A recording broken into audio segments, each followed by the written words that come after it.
দীপাংকৰ কুমাৰ নাথ আছুৰ প্ৰাক্তন সভাপতি আছিল। আজি প্ৰায় 1 বছৰ 3 মাহ আগতে ছাত্ৰ সন্থাৰ মজিয়া ত্যাগ কৰিছে আৰু আজি আমি তেখেতৰ বক্তব্য আৰু সংবাদ মাধ্যমৰ যোগেদি অৱগত হৈছো যে আজি তেখেতে বিজেপিত যোগদান কৰিব। এইটো আচলতে ছাত্ৰ সন্থাৰ সত্তাটোৰ কাৰণে এটা লজ্জাজনক কথা হৈছে আৰু দীপাংকৰ কুমাৰ নাথ ডাঙৰীয়াৰ দৰে এগৰাকী ব্যক্তিয়ে এনেকুৱা বিশ্বাসঘাতকতা এনেকুৱা গাদ্দাৰী কৰিব বুলি আচলতে ছাত্ৰ সন্থাৰ আমি কোনো তৃণমূল কৰ্মীয়ে ভবা নাছিলো।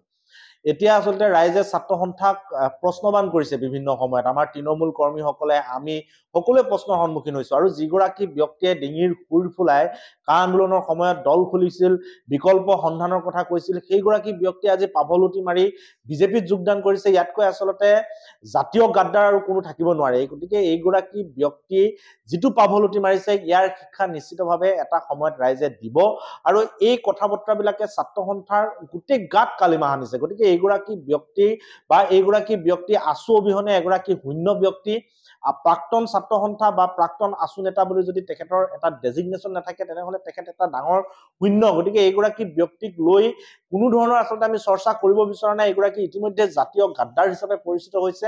অনাগত দিনত শ্বহীদৰ 5জন কা আন্দোলনৰ শ্বহীদ সমগ্ৰ অসমবাসী ৰাইজ তৃণমূল কৰ্মীৰ আচলতে অভিশাপে তেওঁক চুব। জাতিৰ গাদ্দাৰ কৰি যদি তেখেতে গাদী ৰক্ষা কৰিব বিচাৰিছে, গাদীত বহিম বুলি ভাবিছে, এইটো তেখেতে ভুল ভাবিছে আৰু এই কথা বতৰাবিলাকে অনাগত দিনত তেখেতক খুলি খুলি খাব, এইটো এটা স্পষ্ট কথা। আৰু মই এই মুহূৰ্তত এটাই আহ্বান জনাব বিচাৰিছো যে কোনো ছাত্ৰ সন্থাৰ কৰ্মকৰ্তাৰ লগত আলোচনা কৰি, কোনো ছাত্ৰ সন্থাৰ কৰ্মকৰ্তা সভাপতি সম্পাদকে হওক কাৰো লগত এই বিষয়ে তেখেতে কেতিয়াও আলোচনা কৰা নাই। কাৰণ তেখেতে বহুদিন ছাত্ৰ সন্থা কৰিছে, কাৰো লগত আলোচনা নকৰাকৈ এই কাম কাজবিলাক কৰিছে। গতিকে এই কথা বতৰাবিলাক যদি ছাত্ৰ সন্থাৰ লগত আলোচনা কৰিছো বুলি কয় তেনেহলে এইবিলাক তেওঁৰ পলাপ হ'ব। এই কথা বতৰাবিলাক নকবৰ কাৰণে আমি আহ্বান জনাইছো।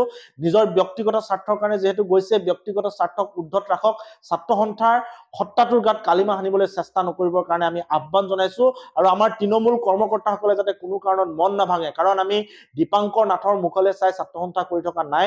দীপাংকৰ নাথ মানে ছাত্ৰ সন্থা নহয়, ছাত্ৰ সন্থাৰ এটা সত্তাটোক ব্যৱহাৰ কৰি দীপাংকৰ নাথে আজি এই পাভলুটিটো মাৰিছে। গতিকে এই কামটো অনাগত দিনত যাতে কোনেও নকৰে তাৰ প্ৰতি আমি ছাত্ৰ সন্থাৰ প্ৰতিগৰাকী কৰ্মকৰ্তাই এতিয়া চকু ৰাখিম। দীপাংকৰ কুমাৰ নাথ আছুৰ প্ৰাক্তন সভাপতি আছিল। আজি প্ৰায় 1 বছৰ 3 মাহ আগতে ছাত্ৰ সন্থাৰ মজিয়া ত্যাগ কৰিছে আৰু আজি আমি তেখেতৰ বক্তব্য আৰু সংবাদ মাধ্যমৰ যোগেদি অৱগত হৈছো যে আজি তেখেতে বিজেপিত যোগদান কৰিব। এইটো আচলতে ছাত্ৰ সন্থাৰ সত্তাটোৰ কাৰণে এটা লজ্জাজনক কথা হৈছে আৰু দীপাংকৰ কুমাৰ নাথ ডাঙৰীয়াৰ দৰে এগৰাকী ব্যক্তিয়ে এনেকুৱা বিশ্বাসঘাতকতা এনেকুৱা গাদ্দাৰী কৰিব বুলি আচলতে ছাত্ৰ সন্থাৰ আমি কোনো তৃণমূল কৰ্মীয়ে ভবা নাছিলো।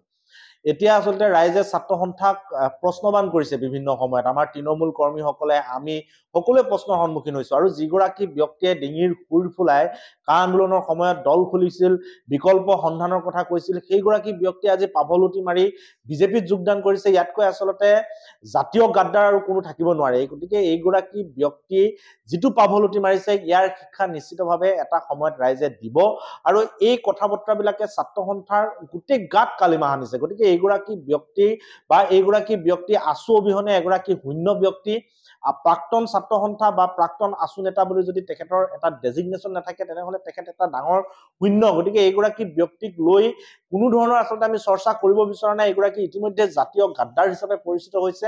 অনাগত দিনত শ্বহীদৰ 5জন কা আন্দোলনৰ শ্বহীদ সমগ্ৰ অসমবাসী ৰাইজ তৃণমূল কৰ্মীৰ আচলতে অভিশাপে তেওঁক চুব।